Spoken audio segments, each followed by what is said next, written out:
teman-teman, balik lagi di channel YouTube OIC Indonesia bareng sama aku Nisa Rima yang bakal ngebahas segala prosedur dan pelayanan menjadi pekerja migran yang baik di Hong Kong. Teman-teman gimana kabarnya? Baik-baik semua kan? Kita doakan semoga teman-teman sehat selalu ya di sana kerja di majikan. Oke, teman-teman, kali ini kita bakalan bikin video Q&A. Jadi video ini isinya tentang pertanyaan-pertanyaan teman-teman yang sudah teman-teman tanyakan baik di sosial media kita ataupun by call WhatsApp. Let's go, simak videonya.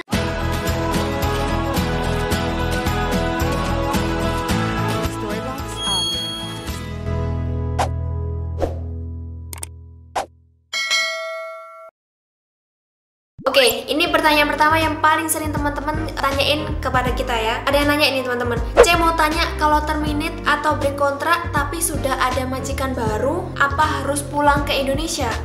Emang nggak boleh nunggu di Hong Kong aja kayak yang sebelum-sebelumnya? Oke teman-teman, sebelumnya kita sudah pernah bahas sih kalau masalah menunggu visa ketika teman-teman sudah ada majikan baru di masa pandemi ini. Kalau teman-teman yang ikutin channel kita pastinya teman-teman udah nonton dong di video sebelumnya. Kita perjelas lagi di sini bahwa masa pandemi ini untuk teman-teman terminate ataupun break kontrak itu tergantung nanti dari pihak imigrasi meng-ACC alasan teman-teman untuk terminate atau break kontrak atau tidak. Kalau dari pihak imigrasi tidak bisa menerima alasan itu, maka terpaksa teman-teman harus tetap balik pulang ke Indonesia.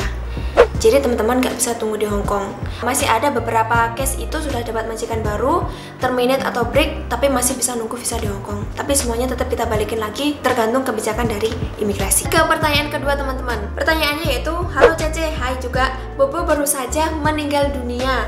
Kata majikan aku ini difiniskan. Untuk surat finishnya dapat dari majikan atau dapat dari agensi, C. Oke, di sini jawabannya adalah surat keterangan finish itu bisa langsung ditulis tangan oleh majikannya teman-teman. Namun majikan juga harus isi langsung formulir dari imigrasi. Ya, nanti pihak agensi akan membantu menyampaikan ke pihak imigrasi untuk pengajuan visa kerja yang baru setelah Cece mendapatkan majikan baru. Jadi nanti dari pihak agensi akan membantu Cece untuk ke proses selanjutnya gitu, C, ke majikan yang baru. Kemudian yang ketiga teman-teman, pertanyaannya, C, kenapa sih akhir-akhir ini kok visa itu lama banget turunnya? Oke teman-teman, kenapa sih visa akhir-akhir ini kok lama turunnya? Itu karena pandemi COVID-19 yang sudah ke berbagai belahan dunia. Jadi karena COVID ini beberapa proses itu terkendala. Karena operasional kerja kantor mungkin beberapa itu ada yang tidak normal seperti biasanya.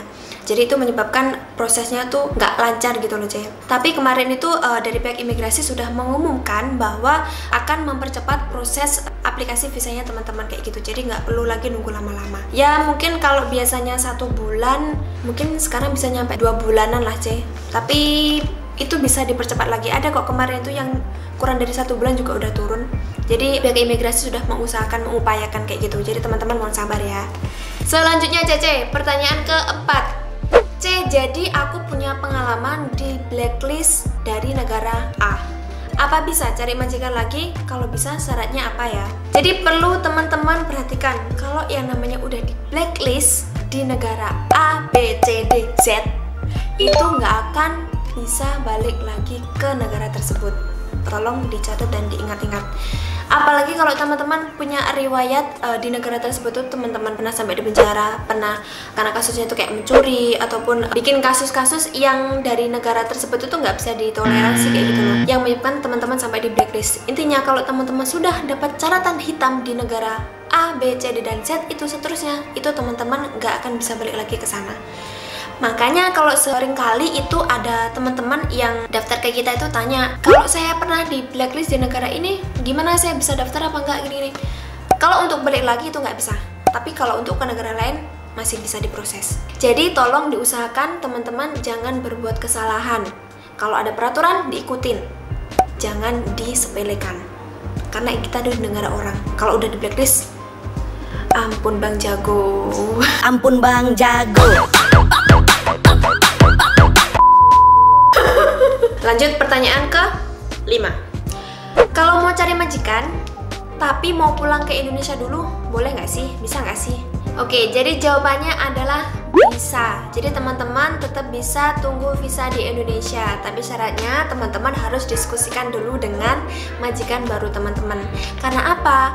Di kondisi pandemi kayak gini, majikan nggak cuma ngebeliin tiket balik dari Indonesia menuju ke Hong Kong, tapi majikan teman-teman tuh harus ngebookingin lagi hotel untuk karantina selama 21 hari. Bayangin. Ya kasian juga kan majikan udah ngebeliin tiket buat ngebiayain teman-teman karantina selama 21 hari. Ada pernah majikan itu harus membayar 18.000 Hong Kong dolar. Itu belum termasuk tiket loh, C. Jadi teman-teman perlu didiskusikan dulu. Dan perlu teman-teman ingat kalau teman-teman sudah mengambil cuti di awal di majikan yang baru, itu nanti uang tiket pesawatnya di finish akhir kontrak teman-teman itu nggak akan dapat. Karena ketika teman-teman sudah di Hong Kong dan teman-teman mau cuti ke Indonesia, jatah tiketnya cuma 1 kali. Jadi kalau sudah diambil di awal, itu di akhir nggak akan dapat. Oh ya, ada tambah satu lagi. Majikan teman-teman harus bayar swab test. Jadi bayar tiket, swab test, sama bayar hotel. Planning teman-teman. Pasti banyak majikan teman-teman yang nggak bakal mengizinkan teman-teman buat balik ke Indonesia dulu di kondisi yang sekarang ini. Tapi kita harap teman-teman juga maklum dengan keadaan tersebut, ya. Oke teman-teman, itu tadi beberapa pertanyaan yang sering kita terima dan yang sering teman-teman tanyain ke kita. Semoga bisa menjawab dan semoga bisa membantu kebingungan teman-teman selama ini. Kalau misalkan teman-teman masih kurang jelas juga, silahkan komen di bawah, oke? Sekian dulu teman-teman, jangan lupa tetap jaga kesehatan, jangan lupa cuci tangan, maskernya kalau pas liburan dipakai ya, dan tetap jaga nama baik Indonesia di Hong Kong. Oke? Aku Nisa Nikmah, Tocekim Toa, Cekin, bye-bye.